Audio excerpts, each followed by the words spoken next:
ഈശോമിശിഹായ്ക്ക് സ്തുതിയായിരിക്കട്ടെ. ആത്മീയ ഭോജ്യത്തിൽ ഇന്ന് നാം വിചിന്തനം ചെയ്യുന്നത് നല്ല മനുഷ്യരല്ലാത്തവര് തീ തിന്നേണ്ടി വരും എന്ന ഒരു വചന സന്ദേശമാണ്.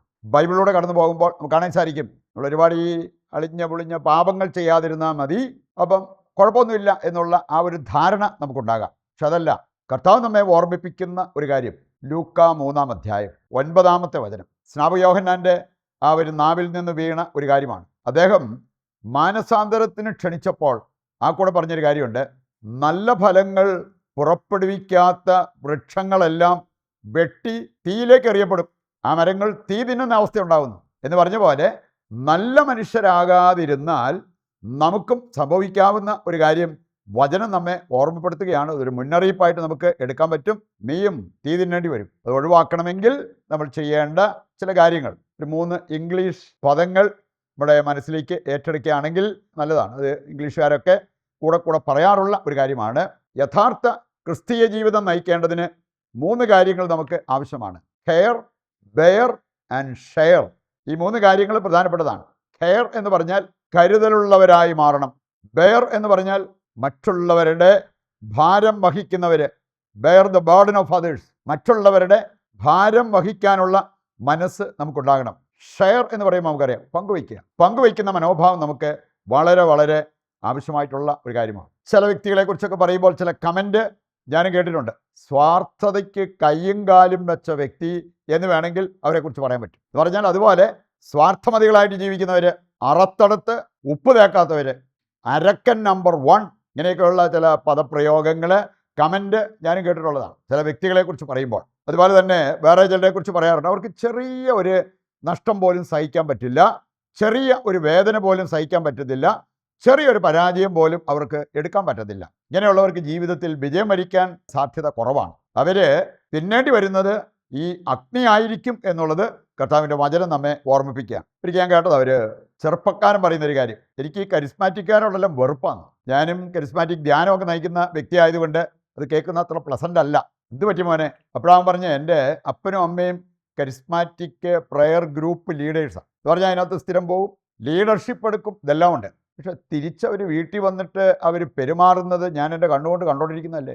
വേണേൽ അവർക്കൊന്ന് പരസ്പരം ക്ഷമിക്കാൻ പറ്റുന്നില്ല, ഉൾക്കൊള്ളാൻ പറ്റുന്നില്ല, ഭാരം വഹിക്കാൻ പറ്റുന്നില്ല, പങ്കുവയ്ക്കാൻ പറ്റുന്നില്ല.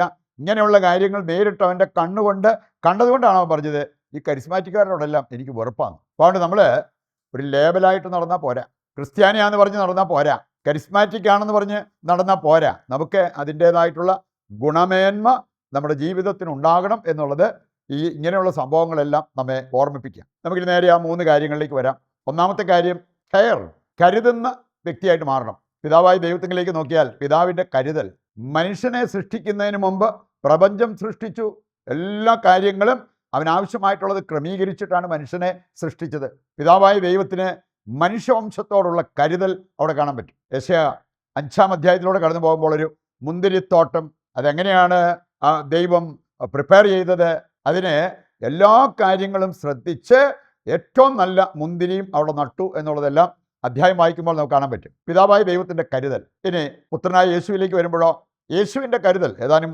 വചനങ്ങളിലൂടെ കടന്നു പോകുമ്പോൾ മത്തായി 15:32 അവർക്ക് ഭക്ഷണമില്ല, അവർ ചിലപ്പം വഴിയിൽ തളർന്നു വീണേക്കാം, ഭക്ഷണം കൊടുക്ക്.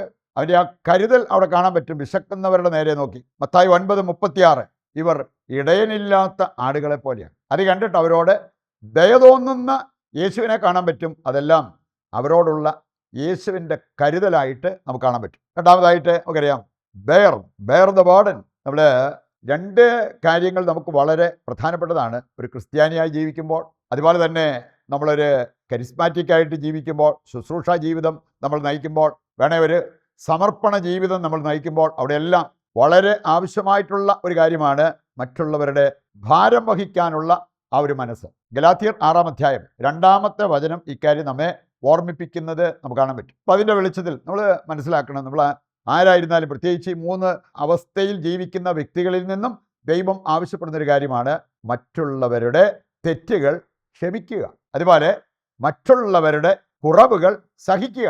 ഒരു ക്രിസ്ത്യാനി എന്ന നിലയ്ക്ക്, ഒരു ക്രിസ്തീയ കുടുംബത്തിൽ നമ്മൾ കഴിയുമ്പോൾ, ഒരു സമർപ്പണ ജീവിതം നയിക്കുന്ന വ്യക്തി എന്ന നിലയിൽ, ഒരു സമൂഹത്തിൽ നമ്മൾ കഴിയുമ്പോൾ, ഒരു ശുശ്രൂഷ നയിക്കുന്ന വ്യക്തി എന്ന നിലയിൽ, ഒരു പ്രാർത്ഥനാ ഗ്രൂപ്പിലോ അങ്ങനെയുള്ള ടീമായിട്ടുള്ള പ്രവർത്തനത്തിൽ നമ്മൾ ശ്രദ്ധിക്കേണ്ടതായിട്ടുള്ള കാര്യങ്ങൾ, മറ്റുള്ളവർക്ക് തെറ്റുപറ്റാം, അത് ക്ഷമിക്കണം. മറ്റുള്ളവർക്ക് കുറവുകൾ ഉണ്ടാകാം, നമ്മുടെ അതേ കഴിവുകൾ അവർക്കുണ്ടാകണമെന്നില്ല, അത് സഹിക്കാനുള്ള ആ വലിയ മനസ്സ് ഉണ്ടാകണം. അവസാനത്തെ കാര്യം, മൂന്നാമത്തെ കാര്യം ഇതാണ്, ഷെയർ, പങ്കുവയ്ക്കുക.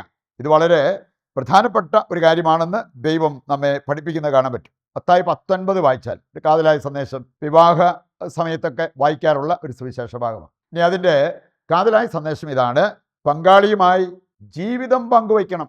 ഇനി അതിനുള്ള ആത്മീയ പക്വത, വൈകാരിക പക്വത, ശാരീരികമായിട്ടുള്ള കഴിവ്, ഇതൊന്നും ഇല്ലാത്തവർ അങ്ങനെ ഒരു കാര്യത്തിന് പോകരുത്. വിവാഹ ജീവിതം പങ്കാളിയുമായി ജീവിതം പങ്കുവയ്ക്കാനുള്ള ഒരു കാര്യമാണ്. രണ്ടാമത്തേത്, മാതാപിതാക്കളുമായിട്ട് കാര്യങ്ങൾ പങ്കുവയ്ക്കണം. അതെ, തോബിത്ത് 10-ാം അധ്യായം എടുക്കുമ്പോൾ തോബിയാസ് അവൻ്റെ ജീവിതത്തിൽ സംഭവിച്ച കാര്യങ്ങൾ, അവൻ്റെ യാത്രയെക്കുറിച്ചുള്ള വിവരണങ്ങൾ, യാത്രയിലുണ്ടായ സംഭവങ്ങൾ, ഇതെല്ലാം അപ്പൻ്റെ മുമ്പിലിരുന്ന് അതെല്ലാം പങ്കുവയ്ക്കുന്നത് കാണാൻ പറ്റും. മാതാപിതാക്കളുമായിട്ട് അത് പങ്കുവയ്ക്കുന്നവർ, ഇന്ന് മാതാപിതാക്കളോട് മിണ്ടുക പോലും ചെയ്യാത്ത വ്യക്തികളുണ്ട്. അവർക്ക് ജന്മം നൽകിയ മാതാപിതാക്കൾക്ക് അവർ കൊടുക്കുന്ന പ്രതിഫലം എന്താ? അപ്പം അതുകൊണ്ട് മാതാപിതാക്കളുമായിട്ട് നമ്മുടെ കാര്യങ്ങൾ പങ്കുവയ്ക്കാനുള്ള ആ ഒരു വലിയ മനസ്സ് നമുക്കുണ്ടാകണം. മൂന്നാമത്തെ കാര്യം, നമ്മളെല്ലാവരോടും സുവിശേഷം പങ്കുവയ്ക്കാൻ വിളിക്കപ്പെട്ടവരാണ്. 1 കൊരിന്തോസ് 9:16 വചനം വായിച്ചാൽ, നീ ഇത് ചെയ്യുന്നില്ലെങ്കിൽ നിനക്ക് ദുരിതം എന്നാണ് പറഞ്ഞിരിക്കുന്നത്. എല്ലാവരോടും നമുക്ക് കിട്ടുന്ന അവസരങ്ങളെല്ലാം സുവിശേഷം പങ്കുവയ്ക്കാൻ നമ്മൾ പ്രയോജനപ്പെടുത്തണം. നാലാമത്തെ കാര്യമാണ്, സമ്പത്ത് പാവപ്പെട്ടവരുമായിട്ട് നമ്മൾ പങ്കുവയ്ക്കണം. അത് നമ്മുടെ ഒരു ഔദാര്യമായിട്ട് കാണേണ്ട, കടപ്പാടാണ്. ഏറെ ലഭിച്ചവർ അതനുസരിച്ച് കൊടുക്കണം. ദരിദ്രരുടെ നേരെ കണ്ണടച്ചാൽ ശാപത്തിൻ്റെ മേൽ ശാപം. സുഭാഷിതങ്ങൾ 28:27 വായിക്കുമ്പോൾ നമ്മൾ കാണുന്നത് അതാണ്. സങ്കീർത്തനം 41 ആദ്യ വചനങ്ങളൊക്കെ വായിച്ചാൽ, ദരിദ്രരുമായിട്ട് പങ്കുവയ്ക്കുമ്പോൾ, സമ്പത്ത് പങ്കുവയ്ക്കുമ്പോൾ നമുക്കുണ്ടാകുന്ന അനുഗ്രഹങ്ങൾ വളരെ വിപുലമാണ്. ഈ കാര്യങ്ങൾ മനസ്സിലാക്കിക്കൊണ്ട് അതനുസരിച്ച് ജീവിക്കുവാൻ, നമ്മുടെ ജീവിതത്തെ ക്രമീകരിക്കുവാനുള്ള തീരുമാനമെടുത്തുകൊണ്ട് അതിനുവേണ്ട കൃപയ്ക്കായി ശിരസ് നമിച്ച് നമ്മുടെ എല്ലാ പ്രാർത്ഥനാ നിയോഗങ്ങളും കർത്താവിൻ്റെ കരങ്ങളിൽ ഏൽപ്പിച്ചുകൊണ്ട് ദിവ്യകാരുണ്യത്തിൻ്റെ ആശീർവാദവും സ്വീകരിക്കാം.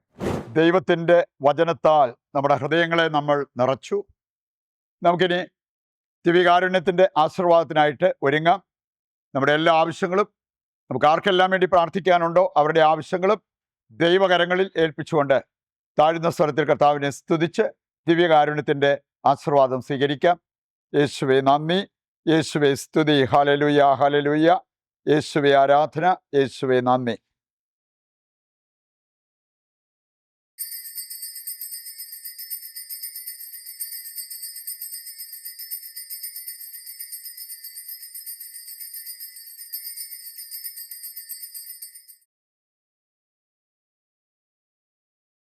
പരിശുദ്ധ പരമ ദിവ്യകാരുണ്യത്തിന് എന്നേരവും ആരാധനയും സ്തുതിയും പുകഴ്ചയും ഉണ്ടായിരിക്കട്ടെ.